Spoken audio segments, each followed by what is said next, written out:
नमस्कार, जय हिंद। धर्म छोड़ोगे तो संपत्ति से भी हाथ धो बैठोगे। ये बात आज से नहीं, लगभग 10 साल हो गए हैं और सुप्रीम कोर्ट, हाई कोर्ट, सरकार एक उधेड़ बूंद में है कि अगर कोई व्यक्ति अपना धर्म छोड़ता है और खास करके इस्लाम धर्म को छोड़ता है, तो क्या संपत्ति उसे सक्सेशन में, इनहेरिटेंस में मिलेगी या नहीं मिलेगी? सवाल बड़ा है। आइए समझते हैं कि आखिर ये मामला हुआ क्या। आपको बता दें, इस्लाम में आजकल एक नई मुहिम चली है नॉन बिलीवर्स की, जो पैदा तो इस्लाम धर्म में होते हैं पर वो बोलते हैं कि मैं इसको मानता नहीं हूं, मैं इससे अपने आप को दूर करता हूं। A born Muslim is known as a non believer. अगर अगर अब वो नॉन बिलीवर है तो क्या वो हमारे भारत के संविधान द्वारा बनाए गए सेक्युलर स्टैट्यूट्स जो लॉ है उसके तहत उसको गवर्न किया जा सकता है, रूल किया जा सकता है, या फिर अभी भी उसके ऊपर शरीयत लॉ ही लगेगा? ये सवाल बड़ा है। सवाल को समझने के लिए हमने थोड़ा और छानबीन की। सुप्रीम कोर्ट का सेक्युलरिज्म पे एक बहुत बड़ा आदेश है जिसके हिसाब से उसने कहा है, सुप्रीम कोर्ट ने कहा है कि फंडामेंटल पोस्टुलेट सेक्युलरिज्म का ये है कि सारे धर्म एक जैसे हैं और सारे इवन प्लेटफॉर्म पे हैं, allows to each individual the fullest liberty to believe और नॉट टू बिलीव। मतलब मैं चाहूं तो धर्म को मानूं, वो भी सेक्युलरिज्म है। मैं चाहूं तो धर्म को ना मानूं, वो भी मेरा एक फंडामेंटल मौलिक अधिकार है। पर क्वेश्चन ये था कि अगर कोई व्यक्ति जो जन्म से कुछ समय तक एक इस्लाम धर्म को फॉलो कर रहा था, उसका फॉलोअर था या इस्लाम धर्म उसका जन्म हुआ, पर अगर वो उस धर्म को छोड़ देता है तो क्या वो डिस्क्वालीफाई हो जाएगा शरीयत लॉ के तहत अपनी प्रॉपर्टीज से? क्योंकि सवाल इसलिए उठ रहा है क्योंकि एक मिस सफिया है, ये जनरल सेक्रेटरी है एक्स मुस्लिम्स ऑफ केरला की। इन्होंने बोला कि once she leaves her faith in Islam, अगर उसने बोल दिया कि मैं इस्लाम छोड़ती हूं, she will be ousted from her community and is not entitled to any inheritance right in her parental property as per the शरीयत लॉ। शरीयत लॉ के तहत इनको कोई प्रॉपर्टी नहीं मिलेगी अपने पेरेंट की। She'll not be entitled to any inheritance right। पर इनका यह मानना था कि जो सबसे बड़ा पिटीशन इन्होंने किया और उसमें प्रेयर की कि आप बताओ हमें सुप्रीम कोर्ट के जजेस कि जो व्यक्ति नहीं मानना चाहता है कि वो शरीयत लॉ को फॉलो करें, जो मुस्लिम पर्सनल लॉ को नहीं मानना चाहते हैं, क्या वो किसी और लॉ को मान सकते हैं? Will they be allowed to be govern by the secular law of the country, जो कि इंडियन सक्सेशन एक्ट है। रिगार्डलेस ऑफ एनी फेथ ये एक्ट वर्क करता है, Indian succession act of 1925, both in the case of intestate and testamentary succession.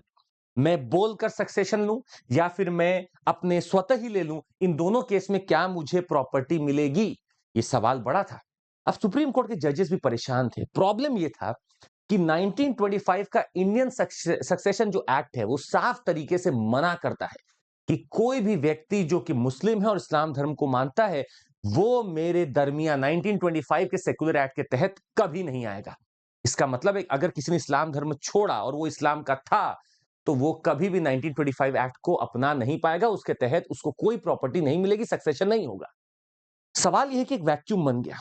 Petitioner का यह मानना था कि आज अगर मैं एक मुस्लिम हूं और मैं अपने कल को मुस्लिम धर्म को छोड़ दूं, इस्लाम धर्म को छोड़ दूं, तो यहां से यहां तक के जाने के सफर में एक वैक्यूम है।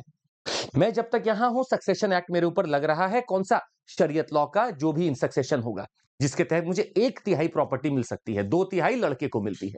अगर मैं जाता हूं दूसरे धर्म में या मैं अपने धर्म को छोड़ देता हूं, तो यहां से यहां तक के सफर में मेरे पास कोई लॉ नहीं है। कल को अगर मैं एक सर्टिफिकेट ले लूं कि मुझे एक सर्टिफिकेट चाहिए कि मैं अब इस्लाम धर्म को नहीं मानता हूं तो या नहीं मानती हूं, तो मैं किस रूल के तहत अब गवर्न होती है? एक वैक्यूम बना हुआ है। And it says that petitioner बोली कि मैं मुस्लिम पर्सनल लॉ के तहत नहीं करना चाहती हूं अपने आप को वर्क, मैं मुस्लिम पर्सनल शरीयत लॉ से नहीं वर्क करना चाहती हूं, पर कोई प्रोविजन मुझे नहीं मिल रहा है आइदर इन द एक्ट और in the rules where in she can obtain such a certificate. मुझे एक रूल नहीं मिल रहा कहीं पे, मुझे एक सर्टिफिकेट चाहिए कि मैं अब इस्लाम को नहीं मानती। मैं कैसे इस बात को साबित करूं? मेरे धर्म छोड़ देने से तो कुछ नहीं होगा, मैं किसी और धर्म को नहीं अपना रही हूं, मैं मुस्लिम धर्म, इस्लाम धर्म को छोड़ रही हूं, पर ये सर्टिफिकेट कहां है? अगर सर्टिफिकेट नहीं है और मैं छोड़ना चाहती हूं, तो क्या मैं सेक्युलर एक्ट के तहत गवर्न हो सकती हूं? क्योंकि सेक्युलर अगर लॉ में मुझे जाना है तो मुझे बताना पड़ेगा, रिनाउंस करना पड़ेगा, मुझे एक सर्टिफिकेट चाहिए। ये सर्टिफिकेट मुझे कहीं से मिल नहीं रहा, इसीलिए एक बहुत बड़ा वैक्यूम है। तो सुप्रीम कोर्ट भी इस वैक्यूम को समझा, ढूंढा और बोला कि हाँ, इस वैक्यूम से अगर आपको बचना है तो आप एक लॉ पहले बनाएंगे। इन पिटिशनर को सुप्रीम कोर्ट ने बोला है कि अब आप अपनी पिटीशन में यह भी डालिए कि सरकार एक अमेंडमेंट लेकर आए। क्योंकि अगर आप आर्टिकल 25 पढ़ते हैं तो आर्टिकल 25 का मतलब यह भी है कि आप चाहे तो धर्म माने, चाहे तो धर्म ना माने।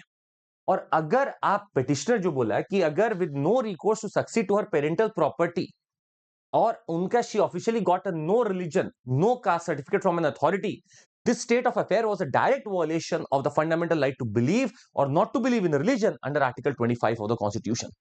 बोले मेरा फंडामेंटल राइट का भंग करना है। मैं अगर नहीं मानती हूं कोई भी धर्म को, तो मुझे पता चला मेरे अधिकारों से छीन लिया जाए, मेरी प्रॉपर्टी मुझसे छीन ली जाएगी, मुझे कुछ नहीं मिलेगा, मेरा अस्तित्व खत्म हो जाएगा। मैं मानना नहीं चाहती हूं इस्लाम धर्म को, मैं करूं तो करूं क्या? ये उल्लंघन नहीं है आर्टिकल 25 का? आप ही ने तो बोला आर्टिकल 25 में कि आप धर्म मानो तो आपका कॉल है, ना मानो तो आपका कॉल है। पर जब मैं नहीं मान रही हूं, तो मेरे पास कोई अथॉरिटी नहीं है जो मुझे सर्टिफिकेट दे कि हाँ, अब ये नहीं मानती है और इनको इंडियन सक्सेशन एक्ट द्वारा रूल किया जाए। तो एक बहुत बड़ा वैक्यूम है शरीयत लॉ से इंडियन सक्सेशन एक्ट तक आने के लिए। ये बीच का क्या प्रोसेस है, ये लॉ से गायब है। सुप्रीम कोर्ट ने गाइडलाइन दी और बोला गवर्नमेंट को कि आप रिस्पांस फाइल करें। केरला की सरकार को बोला कि आप भी रिस्पांस फाइल करें और जल्दी से इस केस को निपटारा करें, क्योंकि ये लॉ की चीज है। अगर आप लॉ बनाते हैं कि कोई व्यक्ति अगर अपना धर्म छोड़ता है और किसी और धर्म को या फिर अपने किसी भी धर्म को छोड़कर वो नॉन बिलीवर बनता है, तो उसका कैसे होगा गवर्नेंस, उसकी प्रॉपर्टी का कैसे होगा हिसाब, ये सब आपको लॉ में बना के देना पड़ेगा, जो अभी फिलहाल इस्लाम धर्म से छोड़ने के बाद नहीं दिखता है। तो व्यक्ति अगर शरीयत लॉ नहीं मानना चाहता है, वो छोड़ना चाहता है, तो फिलहाल संपत्ति से हाथ धो बैठेगा। तो संभल के, बच के। आपको बता दें, ऐसी ही चीजों को पढ़ने, समझने और लिखने के लिए आप जुड़ सकते हैं हमारे साथ। और आपको 24999 में पूरा हमारा कोर्स मिलता है, जिसमें GS, CSAT, test series, SA सब कुछ आपको मिलता है। You get excellent content delivery, PDF, PPT content की हमारे पास जो डायनामिसिटी है, उससे लोग बहुत इंप्रेस हैं। आपको बता दें 3 बैचेस हैं। लिबर्टी बैच इंग्लिश में ऑलरेडी लाइव। इंग्लिश बैच है हमारा आरंभ start from 15th of November, और शिखर हिंदी बैच है, ये भी लाइव हो चुका है। तो जल्दी से समय बिना गवाए हुए आप जुड़ जाइए हमारे साथ। ऐप डाउनलोड करिए, सीएमसी कोड, रेफरल कोड डालिएगा सीएमसी, आपको तुरंत वो लाभ मिलेगा। आज के लिए बस इतना ही। जय Hind. Thank you so much.